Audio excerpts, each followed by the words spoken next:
My 27-year-old friend of 15 years told me she cheated on her husband, and now I'm questioning if I should continue our friendship. If she can do all of this behind the back of someone that she claims to love, then there is nothing that's keeping her from doing the same to her. This is a 19-year-old male that asked his 20-year-old girlfriend, how often do you shave? He hadn't talked to her since that. She took it out of context. He's explaining himself. He was just curious. It could have been just a simple question. And sometimes I think that people just get very, very insecure. The masculine made a joke he would leave if she accidentally got pregnant. She wants to know, should she take this as a joke? If he's saying to her, oh, it was just a joke, did he say it was just a joke after she found out the pregnancy test was negative? Hi, everyone. I'm Cassandra Ritter, and this is Tasha Taremi. We are coming to you from Astrodipity. Wanted to wish all you Libras a very happy birthday this month. Tomorrow we are going into Libra season, so it's going to be a very positive month. Today is the first day of fall, which I just found out, which you can definitely tell by all the leaves falling from the trees. Today we have a lot of things we want to talk to you about. One being, what are the qualities, the good and the negative traits of Libras? Libras are amazing. You must have, well, not everybody, but you must have some sort of Libra placement in your chart. If you don't, that's okay. But if you do, or if you're a Libra sun sign, then there's a lot to be thankful for. Libras are wonderful. Libras also come from the air element, which is, as you know, there's 4 elements: earth, water, fire, and air. So just to get you started, we're going to talk a little bit about Libras, the positive and the negative. So I'm just going to kickstart this, and just to let you know some of the amazing traits. First of all, Libras are very, very diplomatic. So they are skilled at navigating social situations with tact and grace. They are natural peacekeepers and work hard to avoid conflict, which is a big one because I've got a Libra Venus. They are often seek to compromise because they just don't want, big drama. They're not drama seekers. They're not any of that. They're very, very charming. They're known for their magnetic personality. They are very sociable. They like to make people feel included.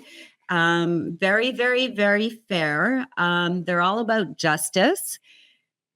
Libras are often they're often drawn to helping others. So Libras typically won't let anybody be without. So if they happen to come across somebody who is in need of any assistance whatsoever, they will be there right away.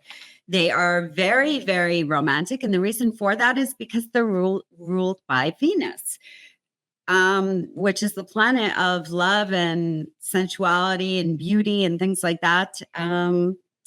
They believe in meaningful relationships. So that is so true on every level. They like serious relationships, long-term relationships. They're not, let's get together and have a one-night stand kind of person. They really value relationships, is, I guess, the word I'm looking at. And they're very, very, very social and cooperative. They can be people pleasers in that sense, but in a good way. So they're all about getting together, making everybody feel good, making everybody feel like a part of something rather than you're on the outside and let's exclude you. The other thing is they're usually all about beauty. So I know that for myself, having a Libra Venus, I like things to be beautiful around me. I like to I see beauty in everything as it is, but I like it aesthetically beautiful. It makes me feel good. Those are the positive traits of Libras. Well, I have another positive trait. Oh, well, no, you already did the aesthetics and artistic. I want to add to that. Go for it. When you talk about, beauty and things like that, you automatically, your mind gravitates toward feminine energy. But yep. I have, my youngest son is a Libra.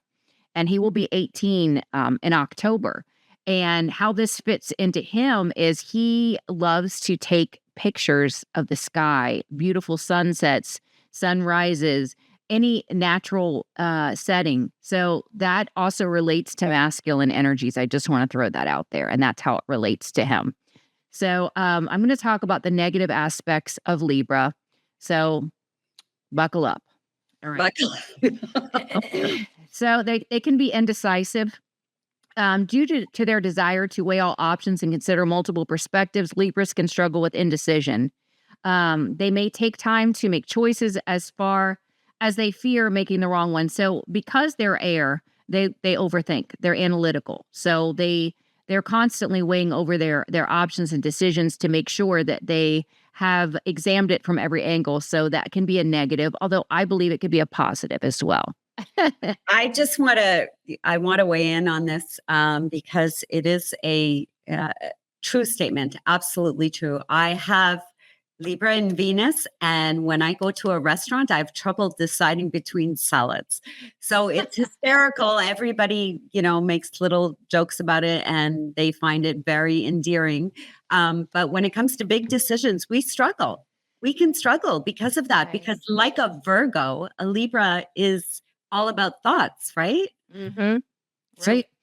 So the next one would be people pleasing. Libras can tend to prioritize the needs and desires of others, sometimes at the expense of their own.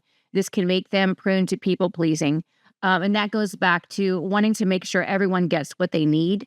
And so, it's an honorable trait, but they have to keep in mind to place their wants and needs and desires first.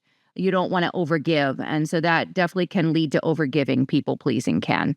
Non-confrontational, they generally avoid conflict and prefer to keep things peaceful, which can sometimes lead to passive behavior in situations that require assertiveness.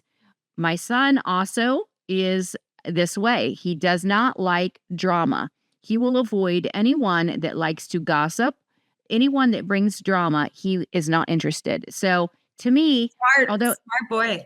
Yeah, it's coming in as maybe negative, but to me, I think that is admirable to not want to be in someone's drama. So I would say that is admirable.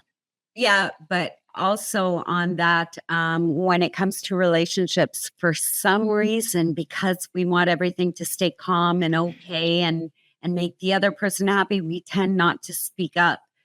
Because really, if you've got Libra placements, honestly, you don't like confrontation. You just don't like it. You don't want to be around somebody who yells or screams or any of that. It's if there's no peace, oh my God, we're backing out. Well, and Libra's internalized. So they may have, and this isn't on the list, but they could be at jeopardy for stuffing down things and not facing them, not dealing with them. Absolutely. So, 100%. That's another thing that also a Libra, although they don't confront things, they do remember, and they will hold on to that memory of whatever experience they had with you. I don't want to say it's a grudge, but it's like, you did me dirty and I'm not going to forget it. And I'm not going to trust you again. I've already made my decision. So it's totally true. Yeah. The other thing that they have as a negative is superficial. They're ruled by Venus, like you said, the planet of beauty. Libras can sometimes focus too much on appearance, valuing aesthetics and external beauty more than deep qualities. I think that that's contingent upon your other placements, though. Absolutely. Yeah, I do. Yeah. The avoidance of conflict we already touched on, so we don't have to go into that. But indulgence, Libras love comfort, luxury, and pleasure. This can sometimes lead to overindulgence in material things, food, or entertainment, which may result in a lack of discipline. This can be anything. This can be over partying. This can be anything. So they have to be careful not to overindulge in the feel-good stuff. Dependent on others. Libras thrive in relationships, but this can also make them overly reliant on others for validation support. They may struggle with self-reliance and feel incomplete without a partner. And I, again, feel like it would be dependent upon the other placements because not all Libras do that. However, this part I want to touch on, because I'm very, very aware of my chart and other charts and how Libra is ruled by Venus, which is the planet of love.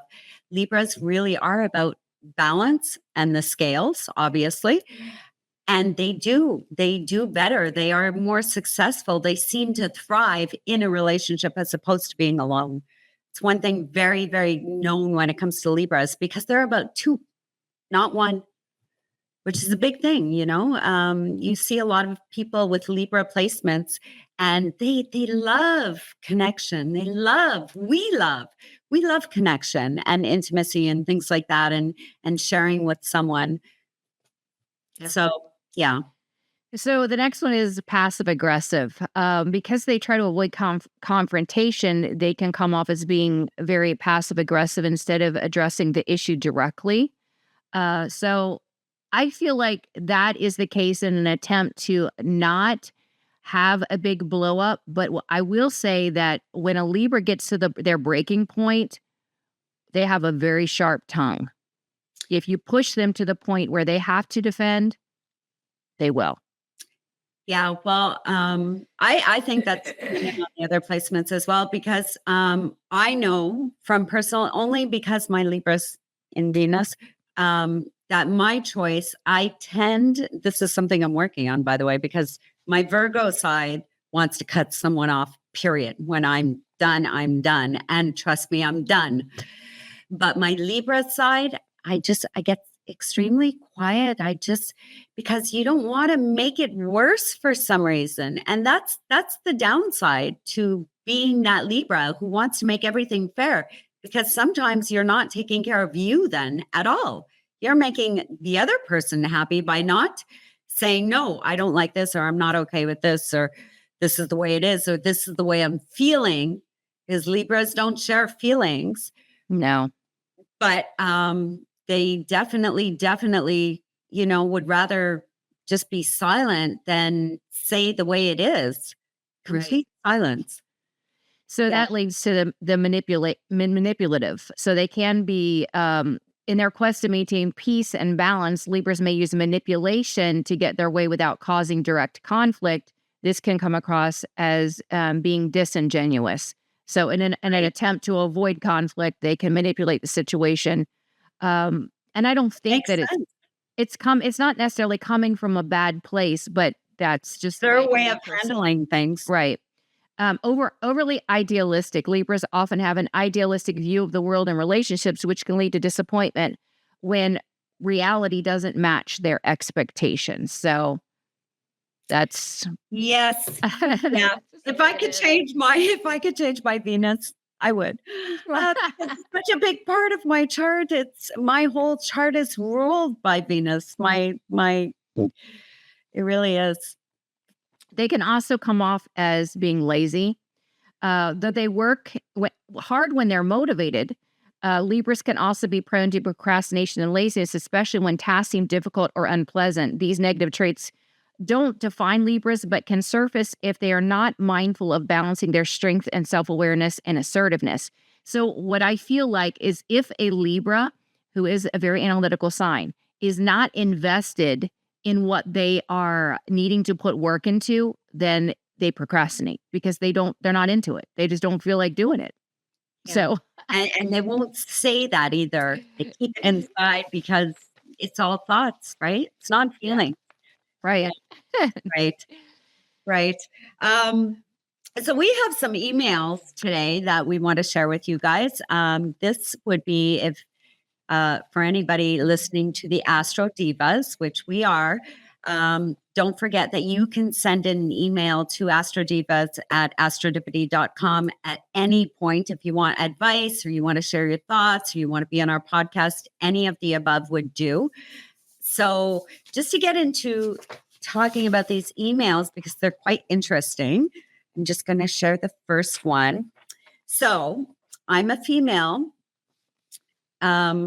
I'm 23 years old. I don't want to send my boyfriend, who is 27, nudes. Will this ruin our relationship? This is the key point.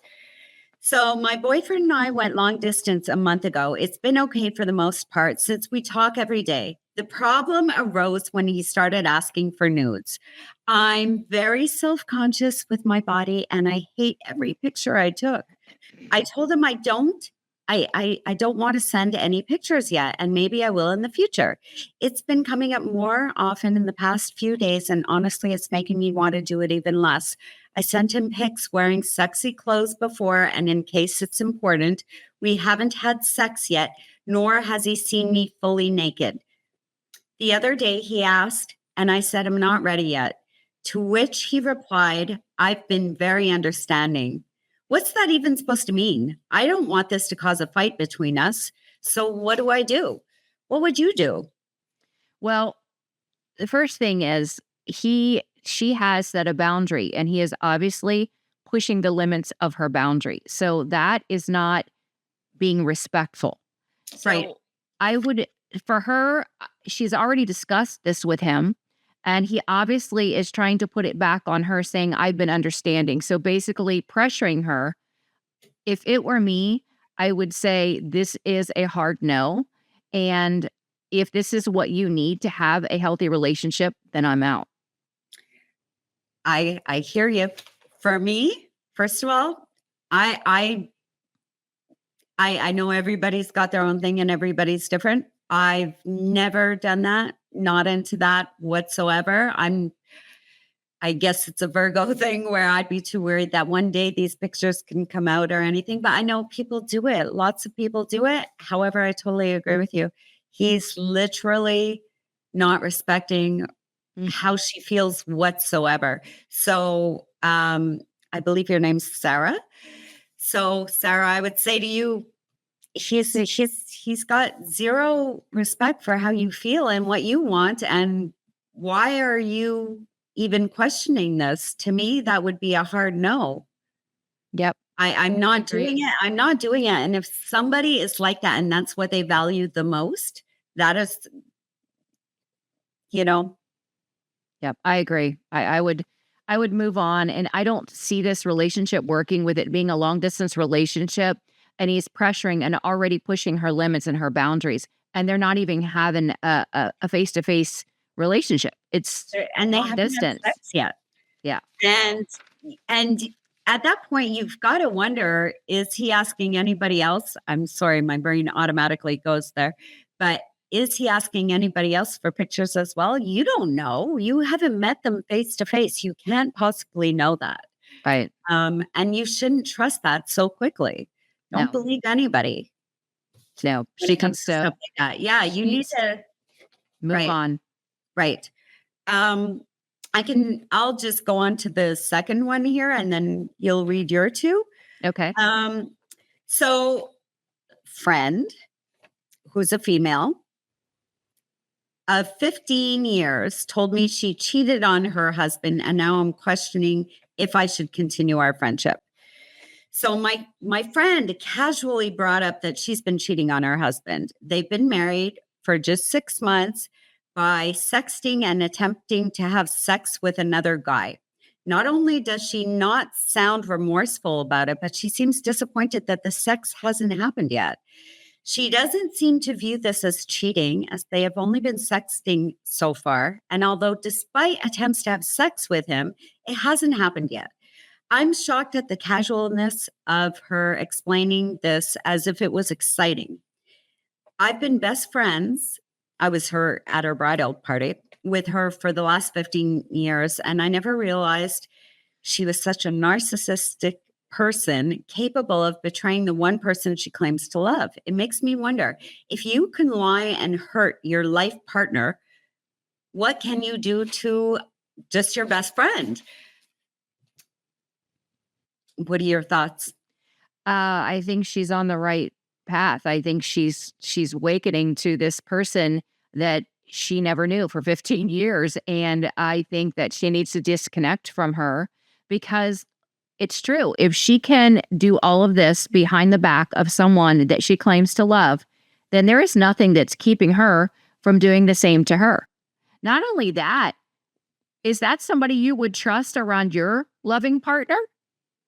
Well, you know what? I wouldn't even, first of all, I would struggle with the friendship just like she is. I would absolutely struggle with the friendship. I have, this is a moral thing for me. So this is my opinion and only my opinion, and everybody has the right to choose. But I personally, I just really have an issue with other people cheating on other people and outwardly being so casual about it. I know some people are casual and, it's all about fun but I'm so against that kind of thing because that's outwardly making a fool of him to me. Yes. It's he's got no idea, and I think there's no bigger betrayal than to do something like that, and he's got no clue.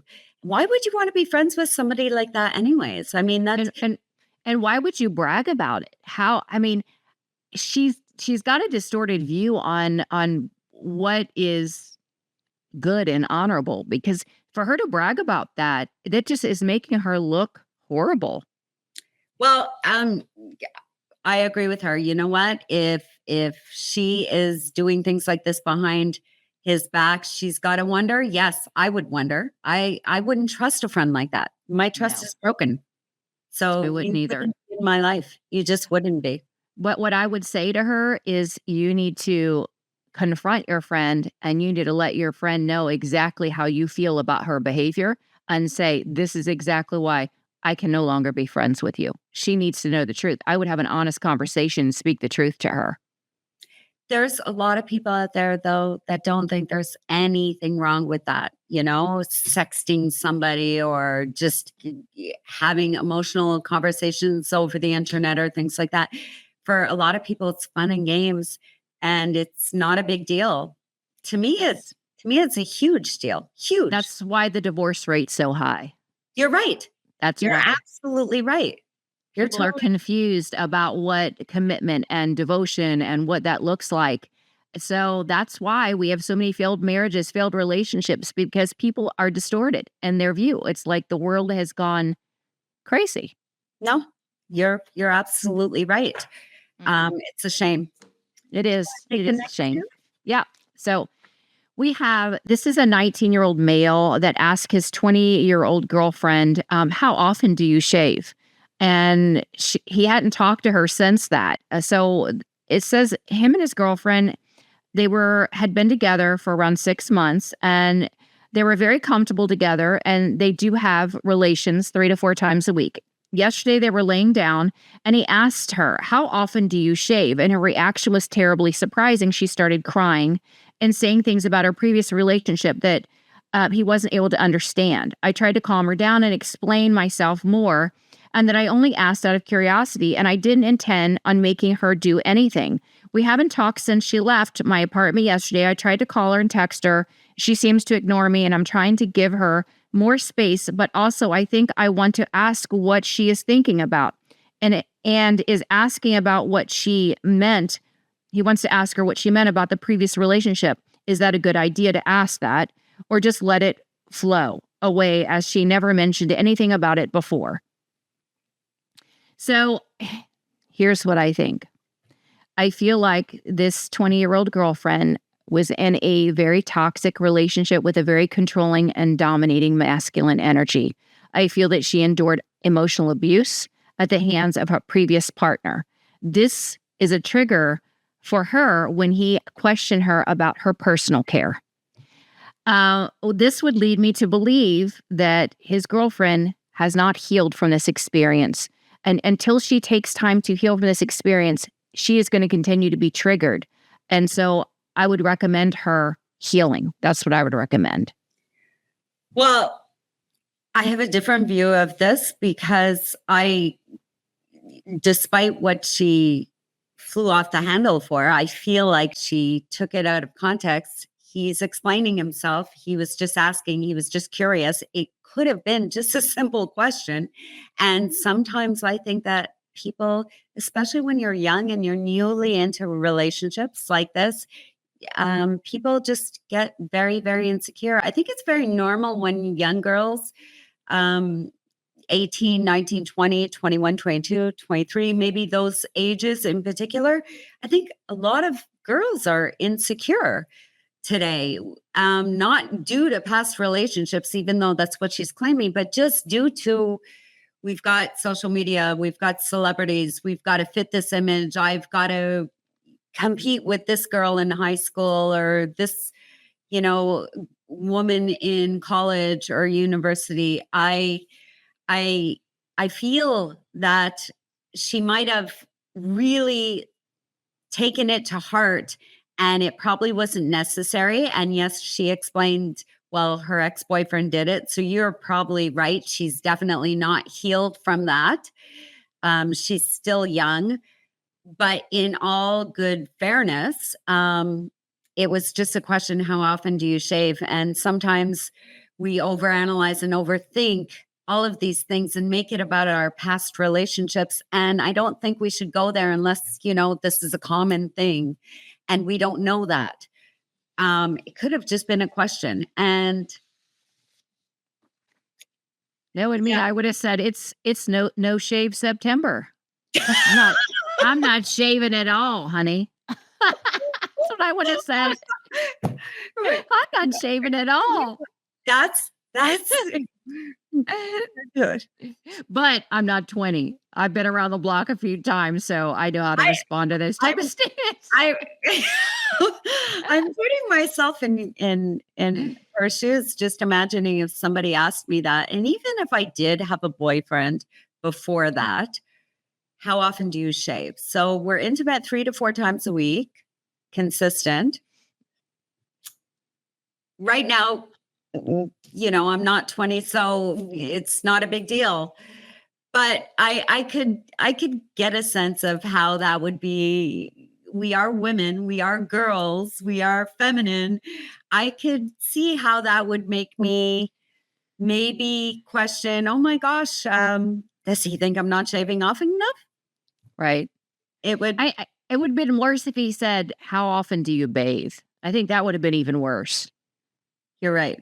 Then how often do you shave? I would say you should know. You're with me 3 or 4 times a week.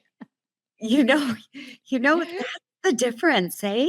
At the different stages in our lives, how now it's witty comments. We'd come back and we'd fire out something. Whereas when you're 20 to, let's say, 25, you're so insecure just about everything. And you're just you're overthinking everything. Everything has a meaning behind it or an ulterior motive or things like that. And it's not necessarily the case, but you're right. No shave. No shave. No shave September. No shave September. Yeah. Oh, yeah. She'll get there. It'll take her some time, but she'll get there. You want me to take the next one? Yeah, please do. Okay, so this one is about, so it's a 34-year-old female writing in about her husband who's 34 as well. And they get into arguments, but he always blocks her way. Like he stands right in front of her, asking him multiple times to move and he refuses. And so she has to actually push him out of the way. And then he calls it domestic violence. So the story goes like this. The email is, whenever we have a big fight, my husband stands in my way. His face is mere inches from mine and never backs off or moves away after I ask him multiple times to do so. This causes me to push him, and then he grabs my wrists and tries to stop me from defending myself and calls it domestic abuse or throwing tantrums. I have no idea what to do because it makes me deeply uncomfortable when he comes over and blocks my path. I've tried walking around without trying to push or slap him away, and he still grabs or blocks me. I don't know how to deal with it otherwise, or where to get help whenever this happens. Please help. Do you want to start with that? I have plenty to say about this. Yeah, so do I. Yeah, well, I just get out now. This is not a good relationship. However, once again, he could be trying to get it so that she wants to actually communicate and trying to say, hey, just stop getting so defensive and stay and let's talk kind of thing. But because this is all I'm hearing, I don't know if she's the kind of person who flies off the handle kind of thing and makes everything so much worse. And, oh my God, you said this. And now I just want to leave. And for all I know, he's the calm, quiet one. Okay, just stop, and grabs her wrist, trying to keep her there so he can communicate with her. I find these kind of emails a little bit hard because there's two sides to this. And without knowing his character, if it's literally he wants to just calm her down, or if he's the one who's actually abusive, basically, and no, you're not going anywhere, it could really go both ways here. Right. So based on the information that's presented, I'm just going to go with the information that's presented. Right. To me, this is a sign of control and dominance. This is, asserting his masculine strength over her feminine weakness. And whenever you are He wrote forcibly, the email? Was she it him? did. Oh, She did. she did. Okay. Okay. So, Got yeah, it. so whenever you are asserting a physical strength over another, dominance over another by preventing them from moving, that's abusive. That will only escalate. Absolutely. It's only going to escalate. She needs to talk to him about it, ask if he is open to going to marriage counseling or some sort of counseling. If he is not, if he doesn't want to do that, then she needs to get out of this situation, because this feels like something that will escalate. Yeah, it feels like he's trying to, it's beyond control, because the email came from her, and that's the part that I didn't catch on to right away. It's coming from her. She's asking for the help. So he's trying to stop her, literally. Well, first of all, don't grab my wrists. Don't stop me. If I want to leave, I'm leaving. I can do that. You've got no right to get involved or with, when I want to leave, I want to leave. Yeah. You should have that right. It's up to you. Nobody has the right to control you. So yeah, this sounds abusive, and it sounds like it's going to keep going. And also the comment that he is only mere inches from her face, that's intimidation. Yeah, that's abuse. He's trying to intimidate her, trying to assert dominance. Definitely. So yes, you're right. From the information received, and it's coming from her, he's definitely wanting to control her, and he thinks he's king, and he's not. And the other thing that's concerning as it feels like reactive abuse. He's waiting for her to respond by pushing him or slapping him away so that he can call it domestic abuse. That is called reactive abuse. Yep. Inciting a reaction and to switch it and flip it on the other person. See, they're abusing me. Yeah. That's very narcissistic. Yeah, I would agree with that big time on a big level. That's horrible. Yep. She's got to leave now. There's no working this out. There's no forget what we just said, everyone. There's no counseling or anything. This guy's got issues, period. So I believe there's two more that we have for you. So I'll take one and you can take the other one. Okay. So I am a 40-year-old man who found a bag in my fiance's car. She's 36. If I had only things in there that would be used for sex, it had only things in there that would be used for sex. Do I tell her what I found? So as the email goes, as the title says, I found a bag in my fiance's car that had some of our sex toys, which I know about. Lingerie, I know about. Massage oil, I've never seen. It's a pretty new bottle, but has never been used. And 3/4 of it is an empty can of whipped cream. We have never used massage oil together. We have never used whipped cream either. I've never seen her eat whipped cream or even seen it in the house before. I have obvious suspicions that she is having an affair or had these things in some encounter. I am trying to think of some rational reason that stuff would be in there, but I can't. The bag was used when we went out for a weekend on my birthday 2 months ago or so. The toys and lingerie were in there. I don't remember seeing the massage oil though. And there was certainly no whipped cream, but she takes this bag when she works as an overnight nanny bag in a town about an hour or so from our home. I knew she does nanny on the side. She's been doing it on and off for years, but I can't shake the suspicion of an affair happening. And I feel like any rational or reasonable person would have questions about this. Is this questionable behavior? Please help. Well, I already have my answer for that. Yeah. I already think I know what she's doing. But So, yeah, for me, reading this, I would come to the conclusion that she's not, either she's working as a nanny and also hooking up with the father, or she's pretending that she's working as a nanny at night and she's going and meeting someone else. That's the only conclusion I would come up with. I mean, he needs to confront her, but I honestly don't know that she would be honest about it. He needs to listen to his gut. unless she's not a nanny and she's doing something else. And I personally think that's possible. She's doing some work involving sex. So That could be it too. To me, that's what this sounds like. It sounds like she's possibly an escort or something like that. And that's why there's no mention of the oils and things like that. That's why she takes it every night. Because even if she was just having an affair, would you take that bag with you every night? No. Yeah. So a nanny at night? I don't buy it. And I think she should definitely be confronted. And I definitely think it's more than, I don't even think it's an affair. I just feel like the answer is right there in front of him. Just the fact if she's taking this every night, it's not a nanny. No. I definitely don't think if she is, it's there's more to the story than that. Right. And if you're working at night, you're not going there as a nanny at night. It's during the day, but here comes the analyzing.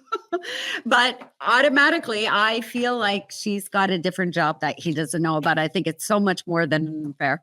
That's what I think. I really do. That's where my head goes for that one. It makes sense. So she could be doing, Absolutely. escort work on the side at night. And maybe she didn't feel comfortable telling him, but I don't think that's fair to him. And I think that's putting him at risk as well. So. Right.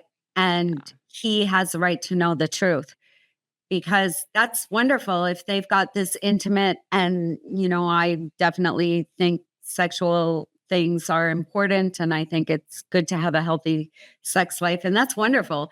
But if you've got things in there, whipped cream and stuff like that, it doesn't sound like an affair. I don't feel it's an affair. I really, really feel like the whole nanny thing changes it. Cover up. Yep. Because she's making money at night. Right. I agree. That's that I would probably lean more toward that too. Yeah. All right. So we're going to go on to the next one. This is our last email. It's a 30-year-old female and male as a partnership here. So the masculine made a joke implying that he would leave if she accidentally got pregnant. And she wants to know, should she take this as a joke? So the story goes, she had a bit of a pregnancy scare and realized that her IUD had expired and was a bit stressed and told her partner, what if I was really pregnant? And the partner, who's a 30-year-old male, apparently joked and said, it was good knowing you. And she was visibly upset about this response during this sensitive time, that he thought it would be a good joke to bring up that if she's pregnant, he'd be gone. He said he was joking and, of course, would be there and support me if it made me feel uneasy. But it made me feel uneasy. She would like to know what our thoughts are, and also address the male audience. Would you say this is a joke, and do you think it's funny and harmless? And females, how would you feel about the remark? Would you find it funny as a joke or be hurt? I would feel like that's an indicator of somebody's true feelings that are coming out. And if he's saying to her, oh, it was just a joke, did he say it was just a joke after she found out the pregnancy test was negative. Do you know what I mean? Yeah. Yeah. Because That's a good point. no, I feel like he's That is a speaking. great point. Yeah, he's Yeah. speaking his truth. I think that's how he would really feel. I don't feel like he would. I feel like he wouldn't want to be there to support her. Don't you believe there's truth to everything someone says? Like a little bit, even if it's a joke. And I know we all do it. We've all said, nobody's perfect. We're all flawed, imperfect beings. But when it comes to things like that, a lot of people would say, well, at least I know a lot of people that would say, oh, you're being too sensitive. But I know I'm like her, and I would probably react the same way. I would have to say I would react the same way. I would take it personally, and maybe that's not right. But yeah, I agree with you in a big way. I would definitely take it to heart. I would make me question his devotion. Yeah, that's the right word. Yeah, devotion. it would, for sure. That's what it is. Yeah. Yep. So we do have the forecast to share too for the Libra season, the first week of Libra season. I don't know if you want to start or if you want me to. I'm excited about the forecast. I am too. All right. So the first sign, this is for obviously Libra season, the first week of Libra season. This is for the fire signs, which is Aries, Leo, Sagittarius. The key focus for the first week of Libra season for the fire signs is slow down and reflect. Libra season begins with a focus on balance for fire signs. The start of this period encourages you to ease off the gas pedal. Relationships, particularly romantic or professional partnerships, may need your attention. You're being asked to be patient, listen more, and avoid impulsive decisions. So in action, practice diplomacy and take time to hear others' perspectives. The challenge, avoid rushing into new ventures. The time calls for patience and reflection, which is hard for a fire sign because they're all about action. You're so right. Oh my God. Wow. All right. So do you want to take the earth signs? Or do you want me to take the earth signs? Go for it. Okay. So earth signs are Taurus, Virgo, Capricorn. The key focus is harmonizing relationships. For earth signs, the beginning of Libra season brings a need to focus on your relationships. You may feel compelled to check in with loved ones, colleagues, and friends to strengthen bonds. It's a time to balance your practical and emotional life, particularly in long-term commitments or work partnerships. The action, reach out and engage in meaningful conversations. The challenge, let go of rigidity and allow more fluidity in your interactions. That's for the earth signs. That's for the first week, right? Just the first week of Libra season. Yes. Well, working on that. I'm going to work on that. All of it. Yeah. So now for the air signs, which is Gemini, Libra, of course, it's your season, and Aquarius. The key focus is new perspectives and social harmony. So the first week of Libra season is energizing for air signs. So you're going to all feel a surge of social activity and mental clarity. It's a great time for collaboration and creative projects. Relationships will be at the forefront, but you may also focus on improving your environment, both at home and at work. So the action to take would be use your natural charm and communication skills to bring people together. Your challenge is going to be don't overthink decisions. Trust your gut when clarity is needed. So that is awesome. And then now we're just looking for the last one. So water signs. We've got the water signs for Cancer, Scorpio, and Pisces. Your key focused this week so starting from tomorrow, from Monday to Monday, is emotional balance and reflection. So you might feel the emotional tides are pulling strongly in the first week of Libra season. You're being invited to find harmony in your personal life, perhaps setting healthy boundaries in relationships. This period encourages introspection and self-care while gently improving your connections with others. So be gentle. The action you need to take for the first week is prioritize your emotional well-being and communicate your needs. Your challenge is going to be avoid getting swept up in other people's emotional drama. Focus on self-care, which is a big one. But The overall themes for the first week are balance in relationships. The emphasis will be on strengthening or reevaluating relationships. And this is for everyone. Obviously, clear communication for this week, because it's a big one. It's all about thoughts and things like that. So focus on honest, calm communication to avoid misunderstandings, and patience and harmony. Instead of forcing outcomes, work on cultivating balance and letting things fall into place naturally, which Virgo doesn't do so well. So hopefully, I'll work on that.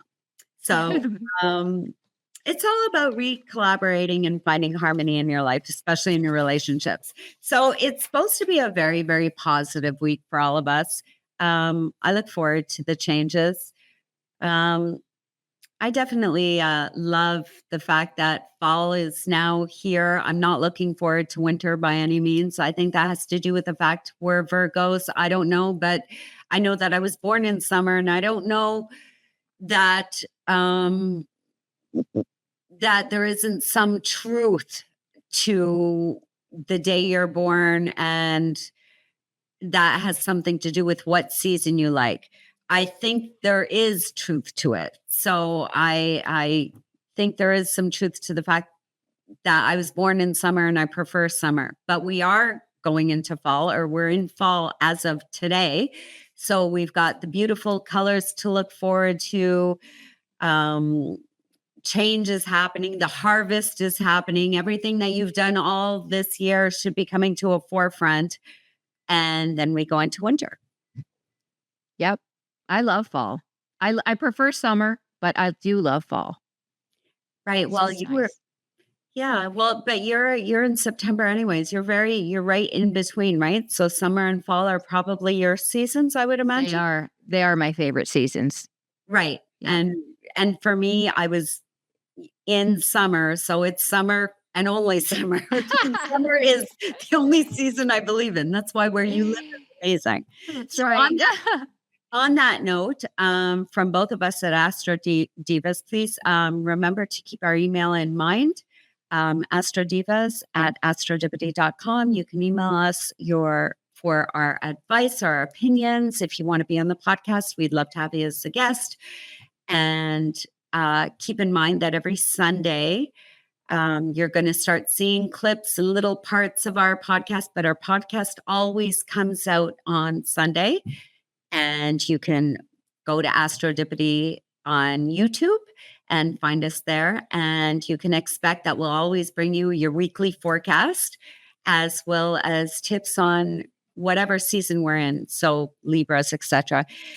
This is all about Astrodipity, which is an online dating site which we've created, hoping that everybody can find somebody really compatible with you based on your birth chart, based on your date of birth, your time of birth, etc.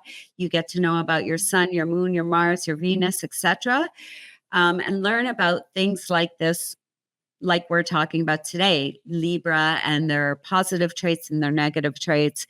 And so that's what you get going on to astrodipity.com. Not only are we in the US, but we are also in Canada and now in India. It is free for women up until October 31st in India, for people in India. And it's free for men until October 15th. So everybody gets to try out our India site. We are super happy about it. You can download the app on iOS or Android anytime you want. In the States and in Canada, you do get 3 days free. So try us out, come back, give us feedback. We'd love your feedback, because changes going forward will include your input, obviously. So we appreciate all of that, and we appreciate you taking the time to listen to us. And that's all I have to say. So bye from Cass. All right. Goodbye. Bye, everyone.